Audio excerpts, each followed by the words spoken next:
That's what I do.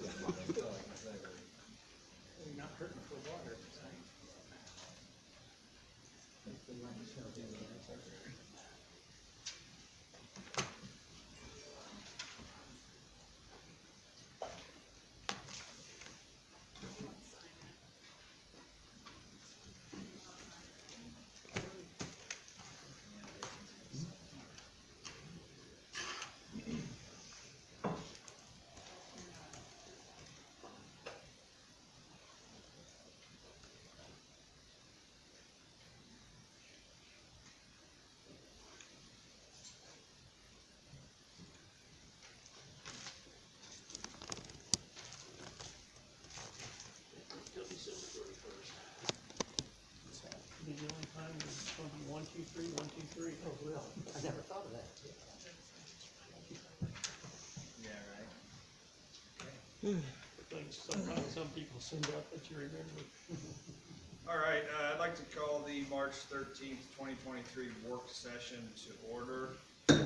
We will refrain from the pledge of allegiance and moment of silence. We will do that at regular board meeting at 7 o'clock. So to get started for the work session, we've got several things on the agenda here. The first thing we would like to talk about is number 2A, programming for the next school year.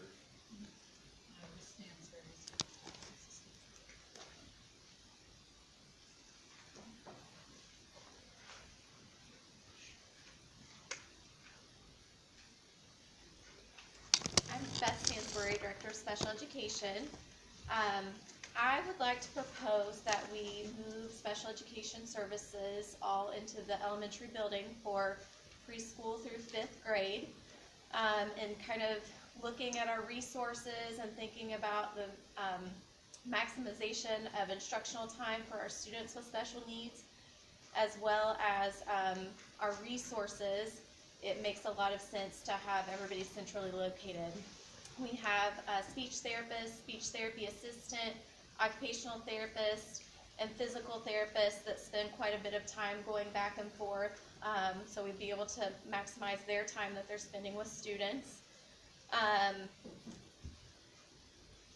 Mrs. Harrison has been a great mentor to our younger teachers, and having her be close to them would be really helpful, as well as utilizing some of her time that she has available in the afternoons after developmental preschool to help with some of our other students that may have some behavioral challenges or need some additional instruction.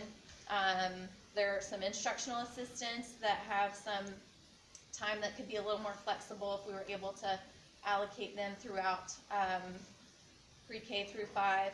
And eventually, we'd really like to get to the spot of being able to do some co-teaching where we have a teacher pushing into classroom to do some more instructional support rather than pulling kids out as much or having an instructional assistant go into those classes. So this would allow for that to happen.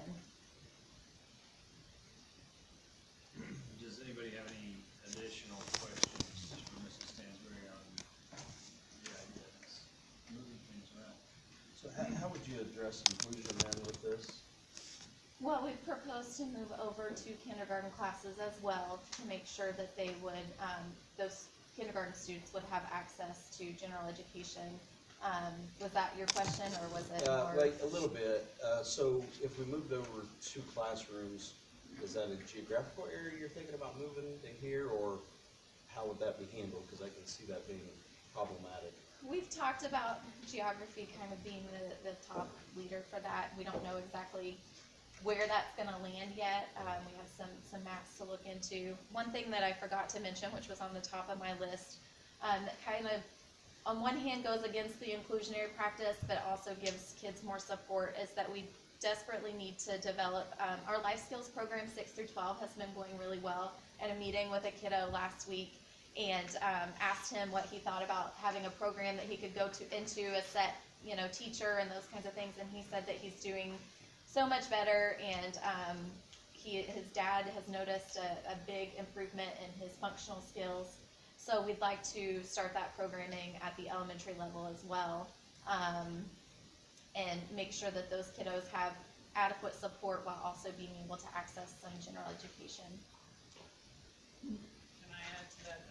we are trying to work with Carroll as well, so that they can access the life skills program here, and then possibly they have a program where we can access as well, so joining some services.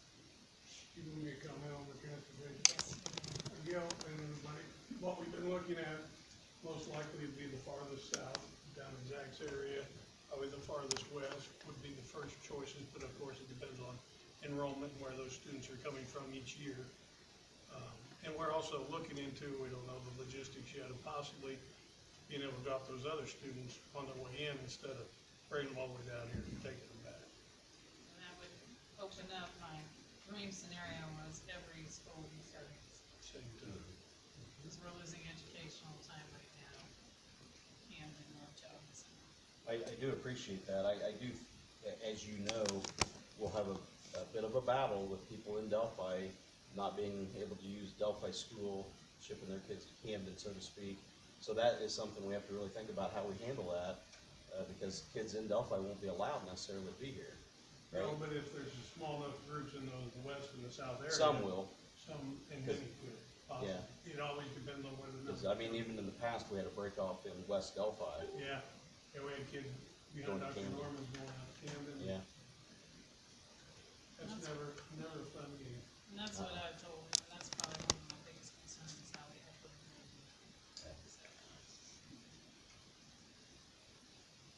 When does our kindergarten roundup start? For our, do you know the exact date, because I don't have it off the top of my head.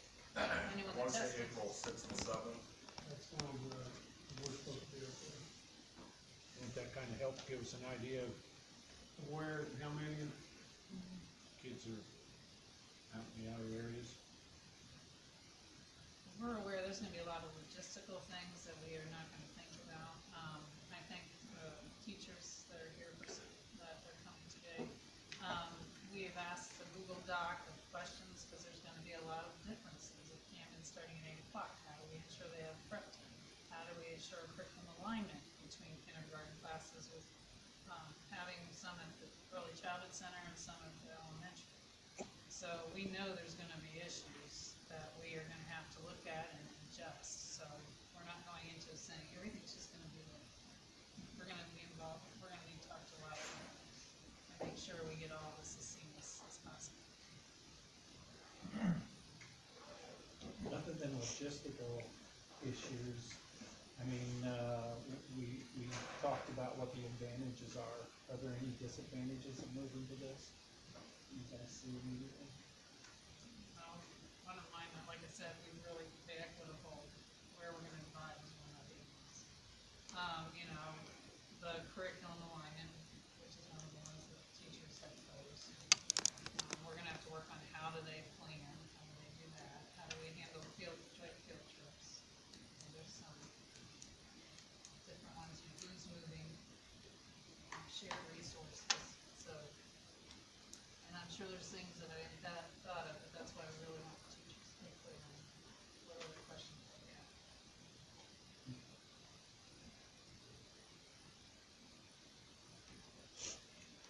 It sounds to me, obviously, we're trying to better our special ed program. We're having a hard time doing it in 2 locations. So we're trying to get all of our resources into one, which potentially could save us costs, as well as busing costs, logistics. I understand there's gonna be some people that get, maybe wish that they were in the district that could come to Delphi or go to Camden, but currently everyone goes to Camden right now anyways. It's not necessarily about benefiting one specific group, but more bettering the whole group, is that right? Yeah. And if we have children in your families that wanna go to Camden, if they wanna drive them, that's not gonna be an issue.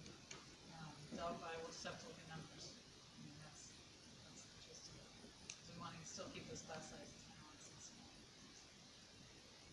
What's the estimated shift in kids and estimated shift in teachers?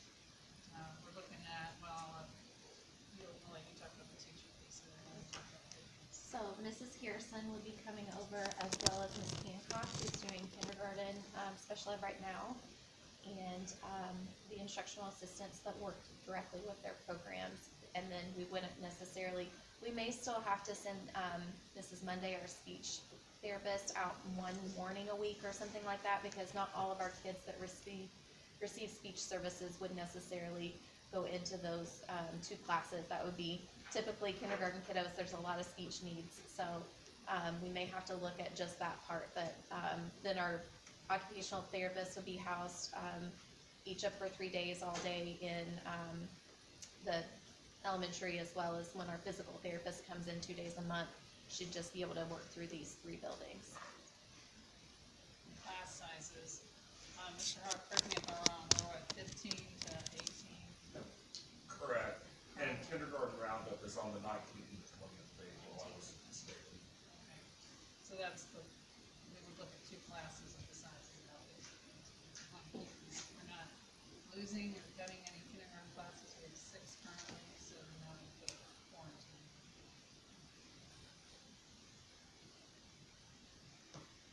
This is still very, is the, not proper to think we can identify those students with speech, that those speech help and put them down here.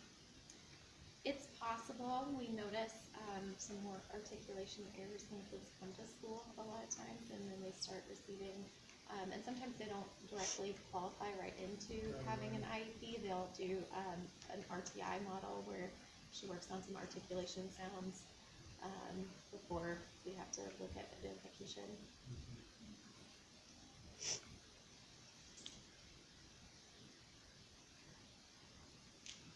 Any questions? All right, well, thank you. Okay, with no more questions from the board here, we're gonna move forward to, letter B on the work session here. We've had several people ask for electric bus cost analysis. So in your packet, you should have a printout.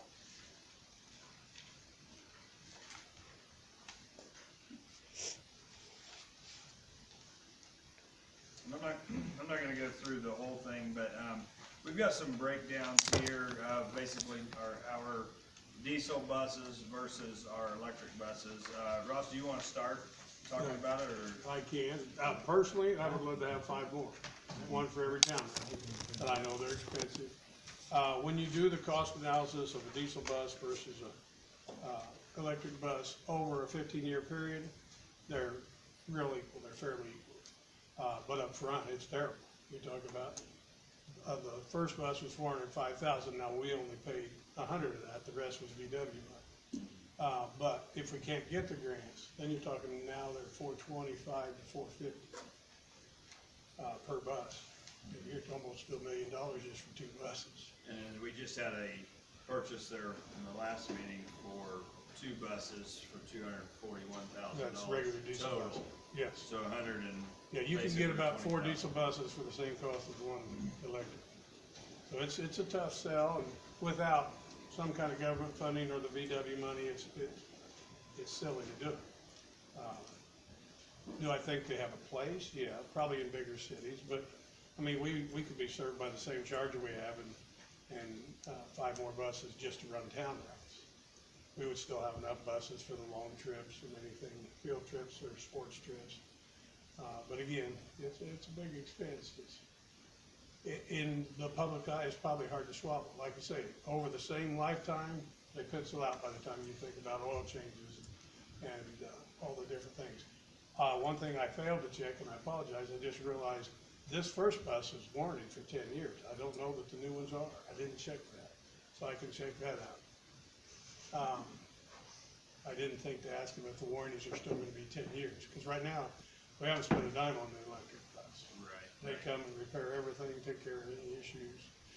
I mean, all the diesel buses are warranted for a year, but the electric bus is 10 years right now.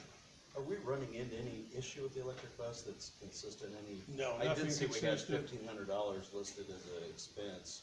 Was that a repair of any sort, or There shouldn't have been a repair, oh, That the was charge, charge? Yeah. Okay. yeah. We went with these inexpensive charger versus the $75,000 charger, because it didn't make sense. There's 4 units on that big charger, but they don't charge at the same time. It would charge one bus, then go to the next bus. Well, we can go down there and unplug it from the charger from one bus and go to the next, for that kind of money. Am I right in remembering, you required a special mechanic license to work on an electric bus? It doesn't require a special license, but it does require training. Because you gotta be careful. Special equipment too? Yeah. I mean, you can't use it regular. He can use most of his equipment, it's all things that can be tested with normal electrical equipment, but it's, the heater, is high voltage, so there's certain areas you gotta be, you have to have locked out just like you do in a big factory before you touch anything. You have to go through a procedure, turning things off and putting padlocks on them, and, yeah, you gotta be very careful and very much aware. So what, did I not see, or did we do a 15-year cost on fuel? Average cost on fuel for diesel bus? I don't know if I did that. I did the maintenance, I can do that because that I would keep be track of the miles and the that fuel. would be the ultimate comparison. Yeah, This year was particularly bad. we go through approximately 8,000 gallons of fuel a month for 10 months. Easy, because we run through June and we start in the middle of August, so really 10 and a half months. We go through 8,000 to 9,000 gallons of fuel a month, and that was, started out about 21,000 a month, and now with the price increases, it went up to about 32,000. Our last bill was 26, I believe. So it came down a little bit, but yeah, if you divide that out over 20 buses, How many buses? 20 that are on the road all the time. Okay. Well, I apologize, make it 23 because we have 3 diesel, But that's still Auxiliary over buses. $1,000 a month per vehicle. yes, easy. Okay. So 12. So we really need to add that. I didn't think they had the fuel costs, I don't know why. Yeah, that's, Like I say, that would be a big number. they will pay for themselves. Now, the idea is that the newer diesel buses use less fuel, they're cleaner with their emissions, but I don't think they use enough less fuel to make it. We just have to use DEF and all that. Oh, yes. Would it be fair to say that the town routes use less diesel or no? Very true, yes. No, they don't use as much diesel. So we'd have to probably take that into effect. Yeah. We're not gonna spend as much if we're really gonna compare apples. Compare apples to apples, yep. No argument there. So, I think they're a great idea, I think they have their place, of course, they're better in bigger cities with more pollution and all those issues, but when the VW money is out there and we're applying for it, Danville just bought 10 new diesel buses. I mean, they're a big school, they could easily utilize the electric buses in a good way, but they just saw easy money. I'd hate to replace those 10 buses all in 1 year. Yeah, spreading them out year to year might be smarter, that way they don't fall on Yeah, the 2 same or note. 3 a year, even for a larger school, is probably a smarter way to do it. So this printout that we got, the expenditures, is that, we spent that? And what we spent for the year? That was maintenance, mechanical parts. That didn't include fuel, it didn't include, Okay, that was our supply budget for transportation. And that would be 20 regular, yellow buses and the 5 so you divide that by, auxiliary buses. like 25 into that, we have Yes. an average per bus. Yeah. What's the estimated life of the batteries, Ross, because the maintenance part That's the scary really part. isn't anything, right? Right. It's whether they're, That's the scary can we part. get They 10 don't know. years, we don't know, They right? say in 10 to 12 years, but they have no proof. So even if we get 10 years out of it, it's half the life is what we've been kind of pushing the other buses, right? Yes, So, again, that's the big cost, so, 60 grand to replace the batteries. yeah. Yeah, that's the whole. So that And I know they're getting better, I I know mean, they are, individual but- cells, yeah. how they can do that, but, I you know, mean, our that's, bus is probably one step above a prototype, so they're guesstimating 10 to 12 years, but they don't know. no. That's why Duke wanted to partner with us, but the Utilities Commission didn't allow it, because they want to get them after the life from us and see what they can do with them as far as storage. And it could be down the road, maybe we can get them to buy them and make buying the new batteries a little cheaper. Yes, that could, that's a big if. Cause you're talking, that was, what, 5 years ago before. So now they might be 100,000 to replace. So on the VW money, we applied for a second Yes. go-round, didn't Yeah, get it right. didn't get Is it. there any more potential rounds, do you know of? In the at this point? VW money, I would have to follow up on that, I don't believe so, but there's a lot of new money out there, but I got tired of spending the $3,500 to get turned down because we're a small city, we don't have enough pollution. The time we got turned down the second time, there was a retired legislature that was on that committee that was pushing to make sure, small schools didn't get punished for being small. And I don't know where she got with that, but they had the rubrics and you had to have 70 to qualify, and we were like at 62 or 64. We didn't do bad, but still, we just don't have what they're looking for. Thanks for keeping, looking into that, And I'll double check see what's out there as far as grants. We chatted, I think it was Kirk and I chatted with the bus folks down at the conference in the fall. It is gonna be interesting to see what happens once the demand actually does pick up, because they're cost prohibitive at the Yeah, most part. and you know, their whole goal was, when they sold us the first one, was that they'll start coming down the more they sell. Well, Yeah, their volume is not yeah, hit that yet, hasn't but happened. having no motors, having none of that cost, there's a lot of corporations that have invested pretty heavy in it. And I think that's gonna be the data that will That help may us is help figuring us more out than is anything. the bigger picture. And the Rona made everything go up, so we Right. still gotta get Bad past data, that. right? Mhm. Yeah, yeah. Yeah, What year did everything's we in start? shortage and everything's, What year was it we started the bus? so you're gonna ask me. 19? I think it was 18 or 19. That's probably 3 years, so probably 4 years, I mean. 4 years. And otherwise, though, the bus, I think from talking to, well, the main bus driver seems to really like it. Laura, Uh, she gives the grief, we call it Princess. But I do think there's some other advantages with noise and some Oh, of I the things do. that they really like. Acceleration is extremely good. Yeah, they say if they didn't have a governor on them, you'd spin the tires taken off.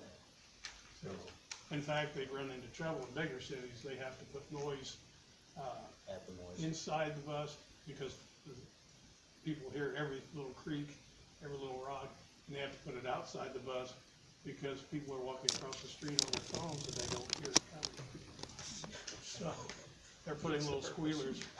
There's actually a place for a speaker on ours if we Yeah, wanted it, on the front bumper. interesting.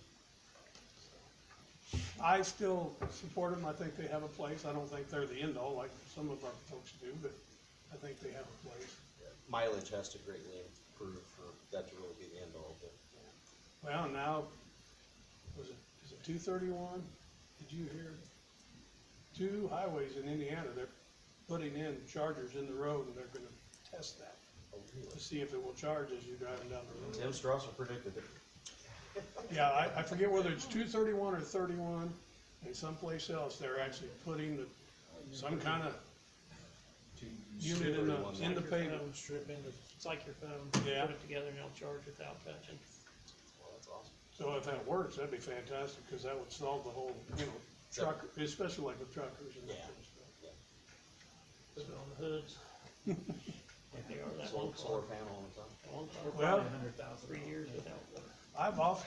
we've got those extra solar panels, I wondered if we could put them on top of the bus, but I don't know how much that costs to wire them in.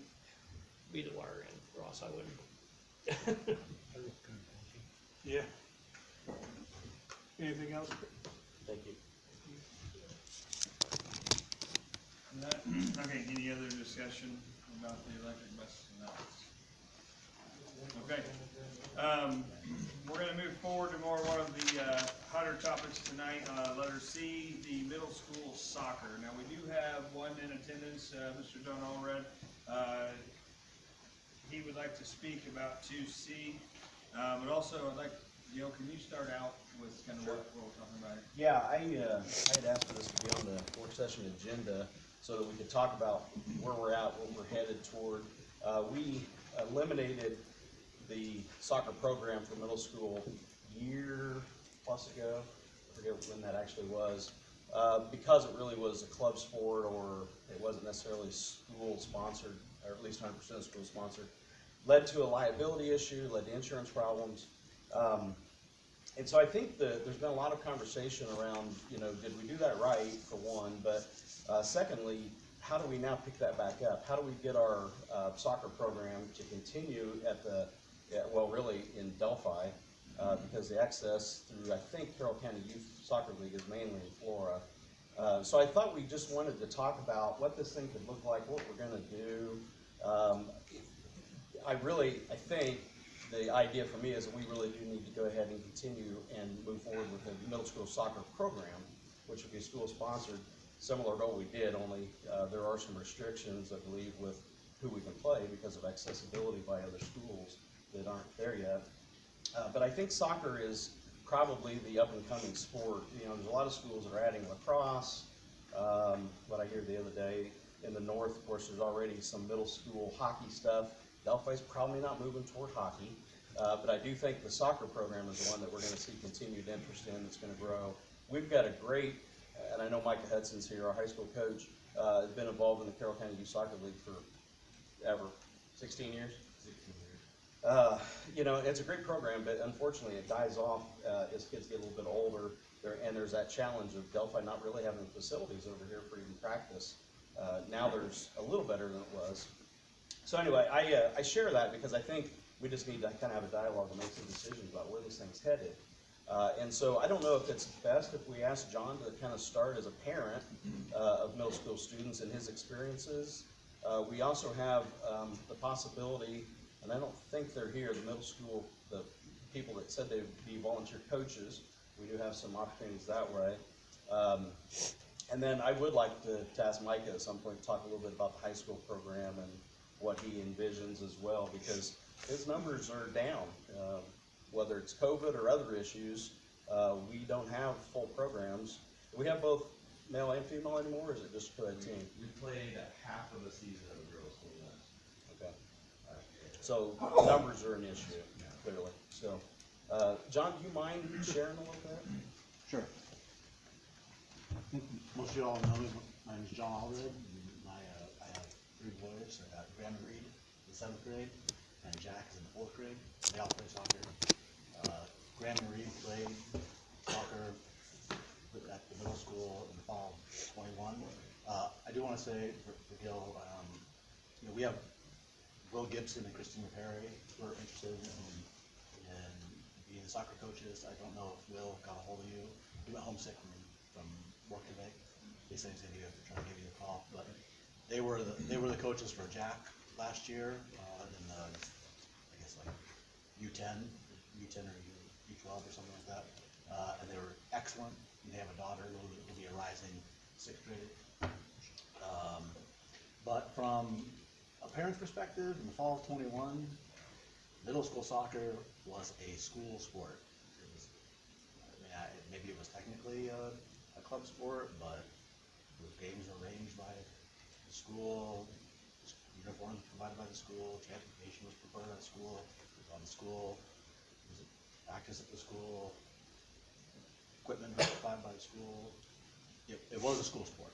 So it was pretty surprising when I read the comment that, you know, soccer has been eliminated. It's been eliminated.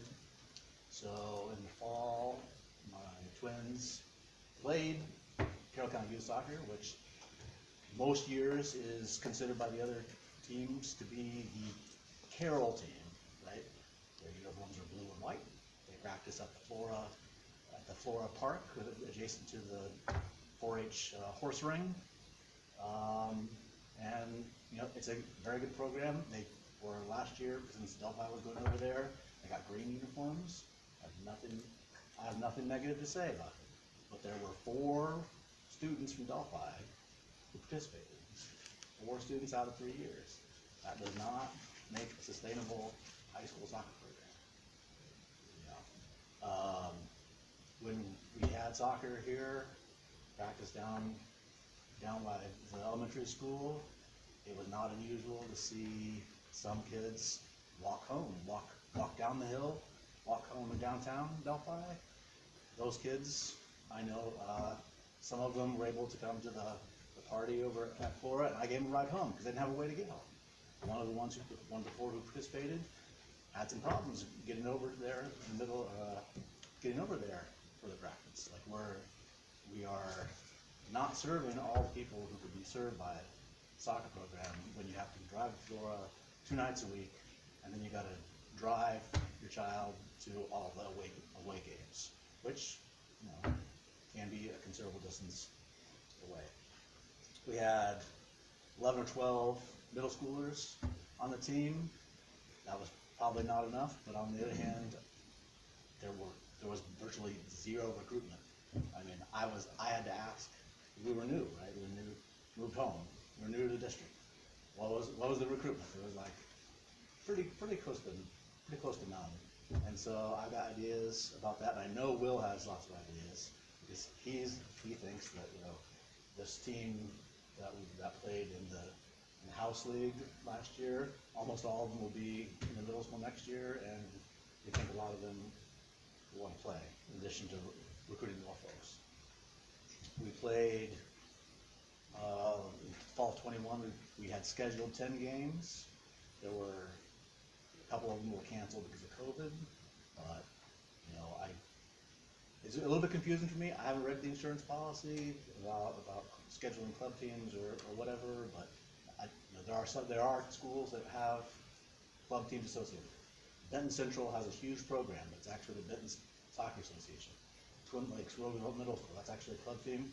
But all the other schools that are school sponsored seem to play them. I don't know whether they have different insurance or they don't care or whatever, but you know, they seem to do that. Even so, it'd be not too hard to put together a 9 or 10 game season.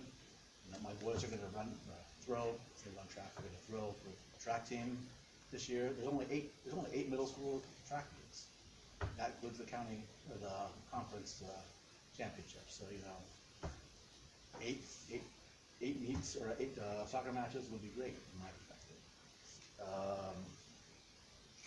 I know that there's concern about the money, and you know, again, I think the school should serve people who don't have a lot, but some of us do have more. It was like $75 to play over at Flora for my boys. That's not a showstopper for me, and I think other people who have the money would be willing to kick in money to pay to have middle school soccer. And I think that's what we should do. I think that's how we make it sustainable to have a high school team. You know, I have ideas about what I want to see. Like I said, I've got 2 7th graders and I've got a 4th grader. I've got, you know, a lot of years of soccer ahead of me, and I could take them to Flora, I could take them to Lafayette, but you know, I came back to Delphi from DC. You know, I think it's the right thing to do. I think we can, you know, make it happen.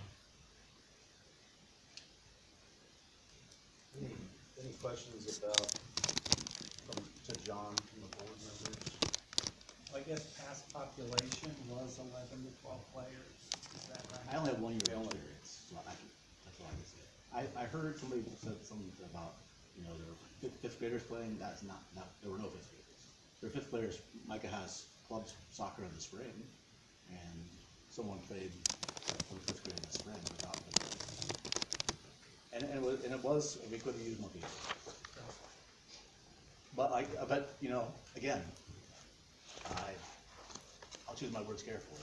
Last year, the track team, there were 11 boys and 3 girls, and we had 2 coaches for 11 boys and 3 girls, and like that wasn't great either, right?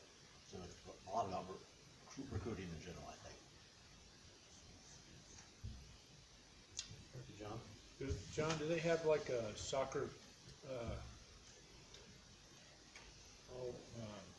like a roundup or a camp? Do they have like a summer camp for soccer for younger kids where they can, Not yet. like, you know, for through a week, like Monday through Friday, 2 So- hours at Riley Park or up at the elementary? Not as far as I'm aware, right? No summer camp? Not as far as I'm aware, but you know what, this past year, the team in Flora played, North White. And North White had a heck of a team. So I talked to Mr. Bryles, and, you know, they talk about how they have a whole passel of goals down at the elementary school, and those kids have been playing, right? But my son, like, there were no nets in the soccer goals at the elementary school, and there's like one soccer ball that keeps getting lost, right? So like it's a lot easier to have the kids play soccer in recess than like, you know, football or something like that, right? So, but So do you have any idea how many kids you're talking about that would be interested here? well, there was a big team, that was a Jack's on, and Jack was basically the only one who was in the 4th grade, and so that would be conservatively 12 or 13 kids just off that team. Then you've got like my 2 7th graders for the fall. There's a really great kid named Saul, who's a 6th grader now, and one more, and that's just people who played last year and didn't have a problem with getting to Flora, who didn't write that off as not a problem. And you've already got volunteer coaches lined up, right? Yes, sir. So, and, you know, since I've come back from DC, I've been blessed, like, I can't say anything bad about the baseball coaches that my son had, that Jack had, can't say that for everybody, but Will and Christina, they did a great job running drills. I remember the first game, they said, you know, with this age of kids, you know, they're kind of done with like the coddling. They're not like high schoolers yet, but they're not also, like, we're needing to take more responsibility, and they tried to instill responsibility in them, and I thought they did a great job and really gained a lot of skills. So, I believe their eldest daughter played college soccer, so like they've got, I'm not as weird as it is for me to be up here, because I'm not like an athletic person. It's weird for me to be like advocating athletic, but they are like a soccer family. So. Okay, well, I appreciate you being here. I'm also getting as many kids involved in athletic sports as we can. Well, I'm telling you, like, I have ideas about how to get more kids involved and make it go. Like, I see there are people who should be involved, like my youngest son is recruiting now his best friend, like, who plays soccer at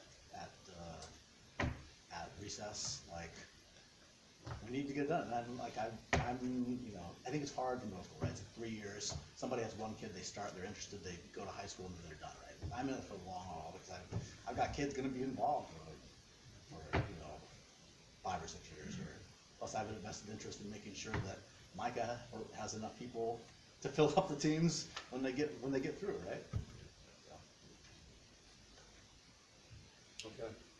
Thanks again, John. I don't know if it'd be best to talk to Chip a little bit about some of the things that you've run into, and can share with us what you've learned. I definitely want to talk to Micah a little bit, but Chip, it would be better to talk a little bit, maybe have you talk about what you know. I know you've done a lot of research and. Yeah, that's fine.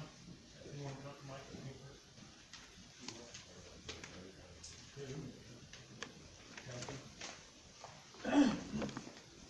So, I think, obviously, when we talked about, actually, it was right out of here, I think it was about last March. Yeah, our insurance basically just said, no, you don't have all of the boxes checked for us to cover should something happen. So then obviously that falls on us either personally or as a corporation. What were those boxes? So we need a paid coach, transportation, scheduling, facilities, and it's all the things that we put into all of our Under athletes. your department's umbrella. Yes. You said paid coach? They require a paid coach? Yeah, for sure. Yeah, we have a paid coach for every position. That way you can be with, because you have to be paid to be with the children on your own. We can't have a volunteer coach be with athletes they have to have a paid coach with them on our payroll. But Chip, when this came up, it wasn't just soccer there.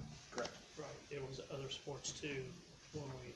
Yes, we- and then obviously it's all in that about situation, you had 3 totally different plans that were put in all at the same time with 3 different kind of, each one had its own different stipulations, and so that's where the removal came from.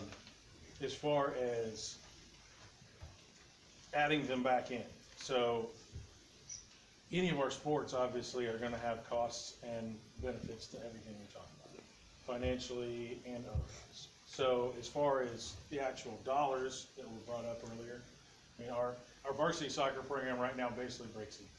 And that's without us replacing uniforms, which they desperately need. This year, we actually didn't even have game balls because Wilson couldn't provide them to us. And that was another $500 we didn't spend, and they still broke even. And we've all talked about this at length. We know there are programs we put out that are gonna be subsidized by our more profitable teams.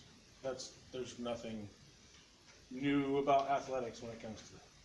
But that is something I think needs to be discussed. I think it's also something where, talking to the other ADs in our area, when we're adding and taking teams away both,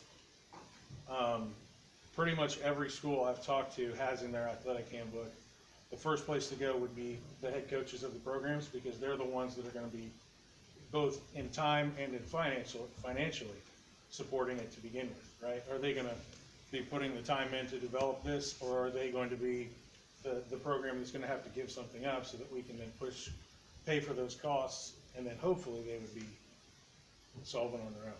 But we, again, have plenty of teams that do not pay for themselves. So I think that's something that's on the financial side. Numbers wise, you were talking about numbers, varsity wise, we had 14 girls on the roster, 2 actually, one I know never played and the other played very sparingly.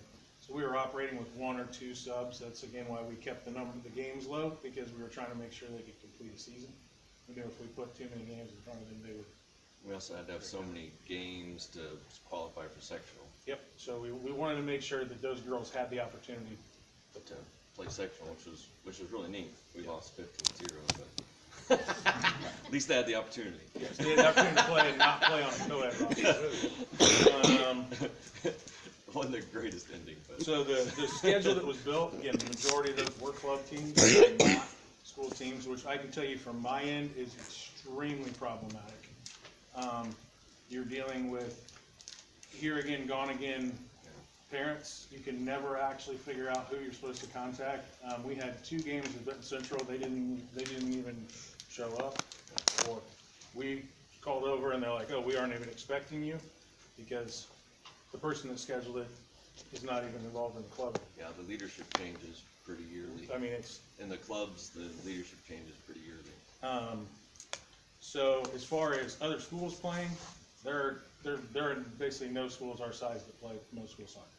Nothing. The one that I thought probably would be Rossville, because obviously they don't have football. They have a much more limited athletic scope than we do, but they don't. And when I talked to their AD about it, his exact words were, we can't as a school keep it alive because they're going to Lafayette, they're going to the rec leagues, they're playing travel.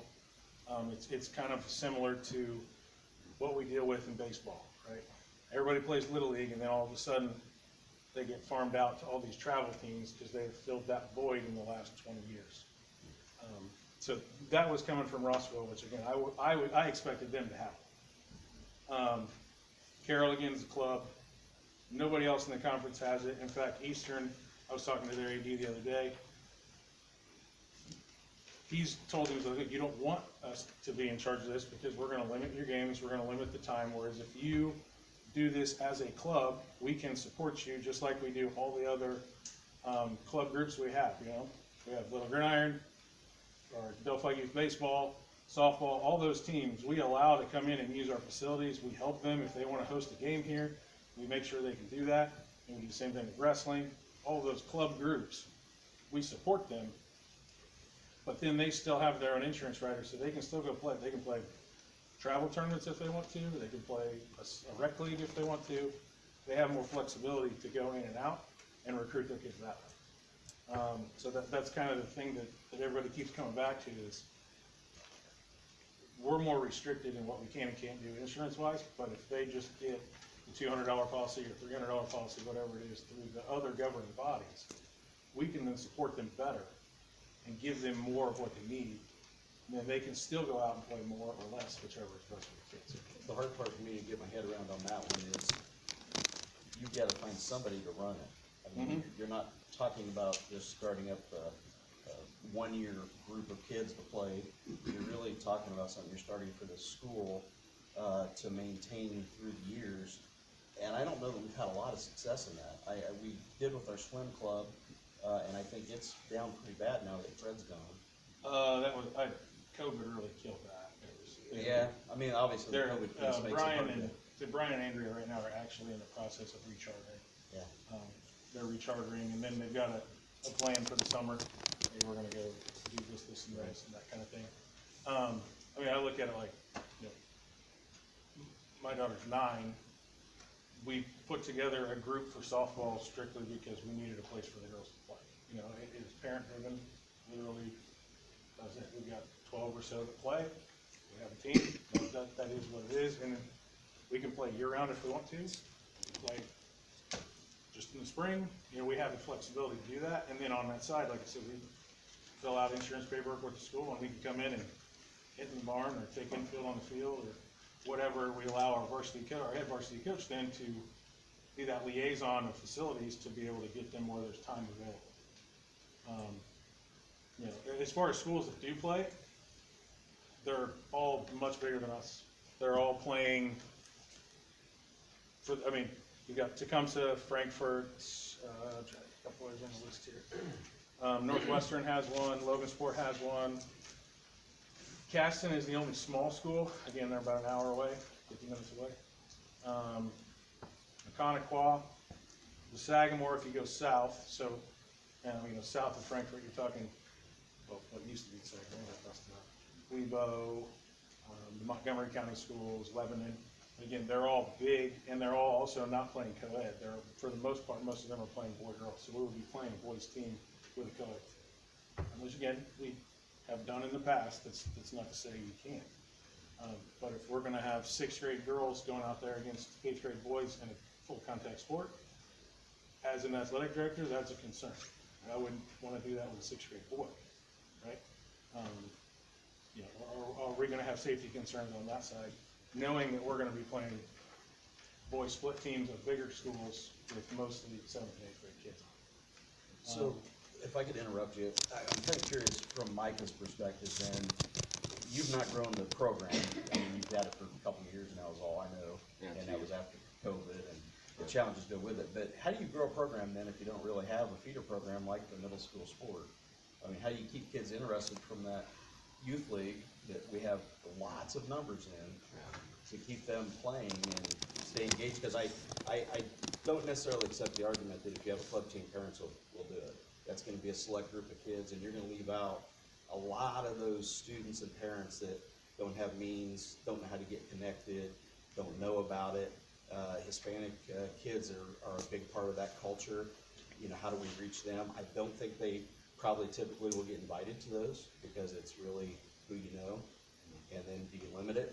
Maybe, because you only want X number of kids versus a feeder program that really can build it. It seems to me like that's the direction that makes the most sense. But I mean, for a head coach, what do you want to see? I know that's very you tied several things in together. I did. As far as how to build a program, I've coached middle school soccer for 6 out of the 8 previous years before being the head coach the last, or co-coach the last 2 years for the soccer program. And I did that because I loved it and volunteered those 6 out of 8 years and trying to build that for the high school program, tried to have a relationship with the high school program and the coaches at the time, saying, hey, this is what I'm doing, trying to get students to help when they could. I don't know if it was ever, maybe minus a couple times, really appreciated or shown anything from that, but I tried to do that the whole time, and there were some good classes that came through there. But since then, towards the end, I'm not going to blame COVID. I'd say it was started 6 years ago. Our Delphi support over there, as far as families over in Florida, has gone down tremendously. We have 20% of our numbers we used to, because I just recently went off the board for the Carroll County Youth, and our numbers just aren't there. We can't even get Delphi people on the board. I was the last one on there, and I dropped. I was only on there for the last 4 years just to try to keep someone in Delphi supporting it. So it feels like a Carroll League. I have to be honest, and I was on it for 15 years. So is it distancing?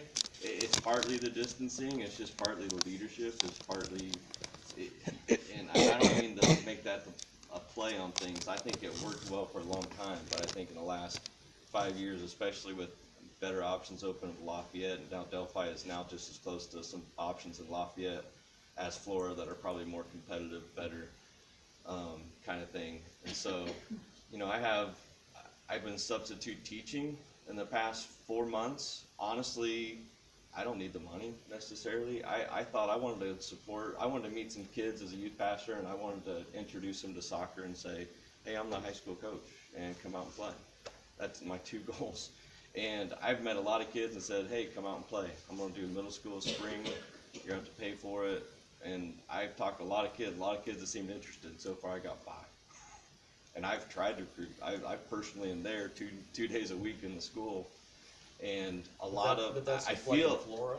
yeah, but we were going to be playing our games in Florida. We did play some games last year here, but it just didn't work out logistically. Like we're going to practice, you know, where we can and play games over there. So I think recruiting is always hard for any sports right now. Being a small school, it's going to be hard. Going like something like you mentioned, doing a week where we do a program in the summer, it'd be a matter of finding that with my co-coach to say, hey, when something like that, we can do it with some of our players helping. I think that could possibly get some interest. That's more younger kids that are usually, and that's not necessarily the middle school, older, that we need initially interested to get in there and to do things. But just, I've always said a personal invite, doing those things. That's what I've been trying to do over the last 4 months, specifically over the last year and a half since I've been coach, just specifically telling kids, hey, we want you to come out, we need you to come out. And we went from 20 kids to 30 in just 1 year, and went from, you know, co-ed to almost 2 teams, you know, I call it 1.5, you know. And I was hoping our numbers would still go up again this year. Right now, I'm not sure if we will. Right off, we'll just have to see. I mean, it's hard to keep kids in recruiting at any level. But I'm trying to do everything I can to recruit and talk to the kids and do that. And I can tell you, 10 years ago, I was probably in Mr. Allred's shoes, saying I would love to have coached for 5 years the middle school program. I would have loved to have done that, tried to talk to a few people, 80 at the time.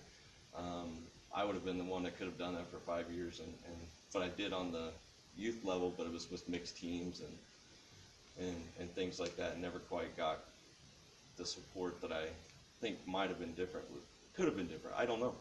I can't honestly promise you or tell you it would have been different.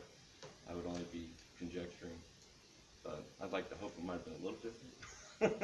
I'm curious, if Delphi were to try to host a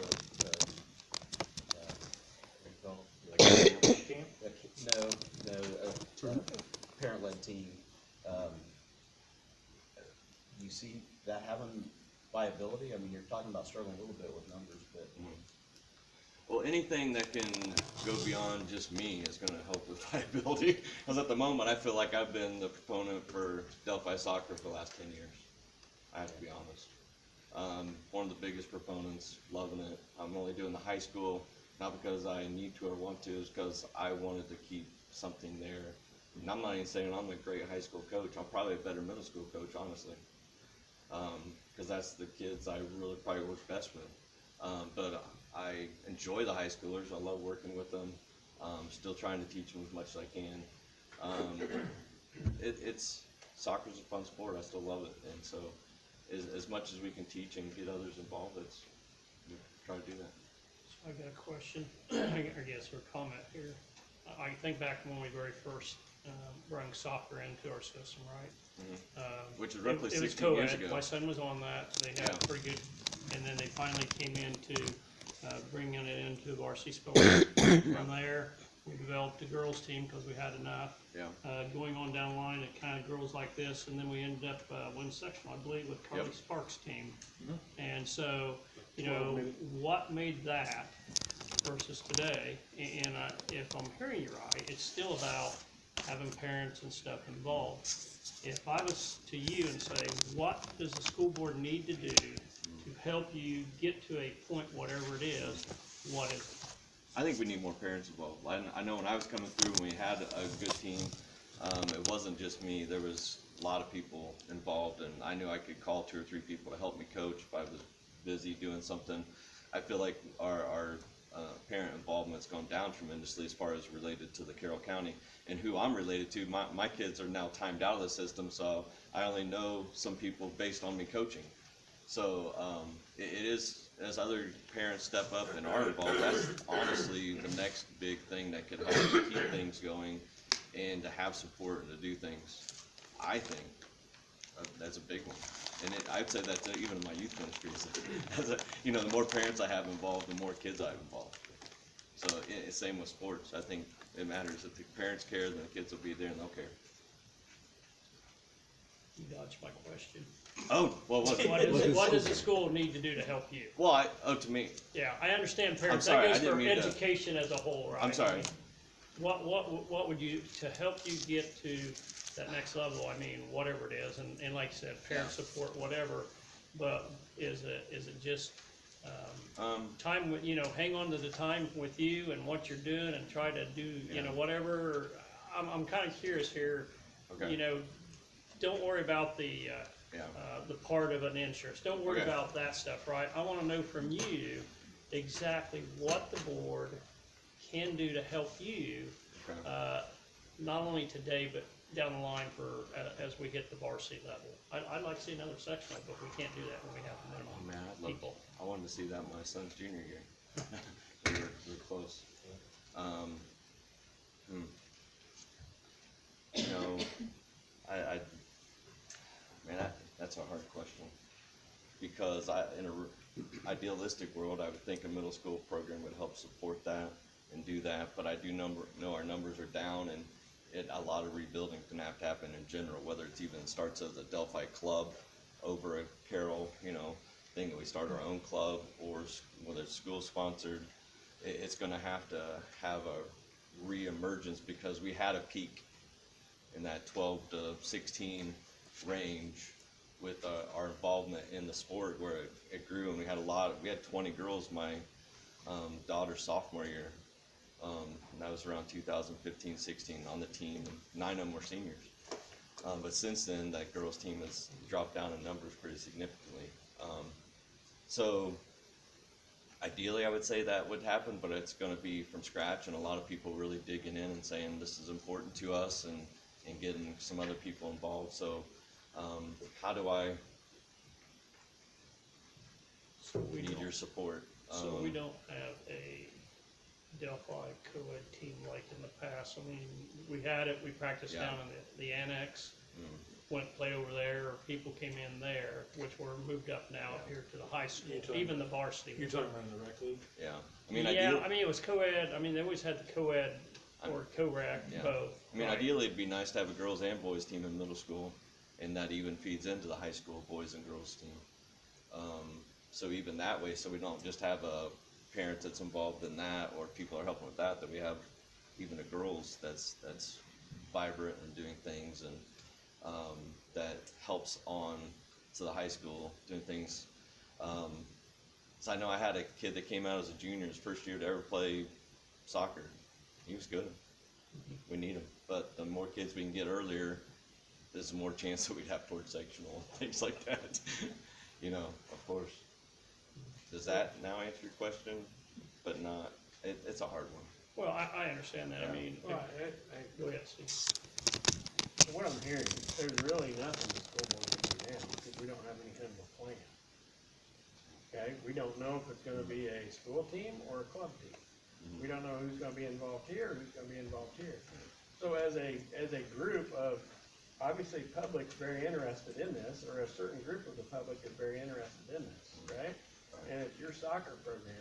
So you gotta get together with the public and figure out if it's gonna be best for it to be a middle school team, or if it's gonna be best for it to be a club team, and Chip's gotta be involved in this. Makes sense. And it ain't gonna happen overnight. You Right. may have to start with a club team, you may have to form a board, just like a little league. And you may have to start at ages 3rd and 4th grade and start having a league, maybe get with the city and revisit the annex thing again and get them to buy some nets. And then it becomes Delphi Youth Soccer League. And you're run by a board and you raise money, and then eventually the numbers are really good. Then it's viable for the school to invest and make it a middle school team, is what I'm hearing. But without any kind of a plan, we just can't say, okay, we're gonna have middle school soccer again, because we'll be right back where we were 3 years ago. Yeah, and that's one thing that we had coaches council this week, that we all talked about is, baseball has an interest in bringing in middle school. Softball has an interest in bringing in middle school team. Soccer has an interest in middle school team. Coming to the coaches council with it, here's a black and white plan of what we think, and then all of us as head coaches and athletic director can go, okay, here's the pluses and minuses, here's something that I see as a hang up because we've done this before, it didn't work, we've done this before, it did. And like you said, then building it as a grassroots situation where we as a school can support it and help to grow it, as opposed to just, here it is and we have it. I am 100% behind having middle school softball, baseball, and soccer. I supported it earlier, but if the numbers aren't there and we're not doing things right, it does not succeed, right? Correct. So then that goes on everybody's plate, to put together a plan to make it happen. I think So- along the same lines of that, we can say, yeah, today we've got a middle school team, and if it's not good and not run, we can't get people to come, they're gonna go to those other leagues anyway. And that's the concern I have, is I do agree with, we have to have a plan and build something. It's not that any one of us is against opportunity for the kids, that's why we're all on the board. But we don't wanna do it in a backwards way to where if you have a bad plan, the people are gonna see it and say, I'm not even signing up for that. And that's the thing I worry about is, if you have a hard time getting interest, it's gonna be even harder if there's 3 meets a year because we can only get so many scheduled. If every other meet, we don't have half the kids show up. That's the concern. I really think there's a lot of interest. I mean, the public's here to tell us that. We've gotta figure out how to work together to get it to move. Because we can all say we It has want to be a rec league. If you call it a club team, then like you said, you start excluding people and people don't play. If it's a local rec league to where you're playing together, you keep everybody involved, starting at a young age, and they go up and they start weeding out. If you just say, I'm gonna have a middle school club team, you're eliminating certain people to be involved. I mean, I did youth baseball forever, right? Same thing with pony league. You go from little league to pony league, you lose a few, but we had 3 pony league teams forever. And then you go And to I the got baseball. 2 this year.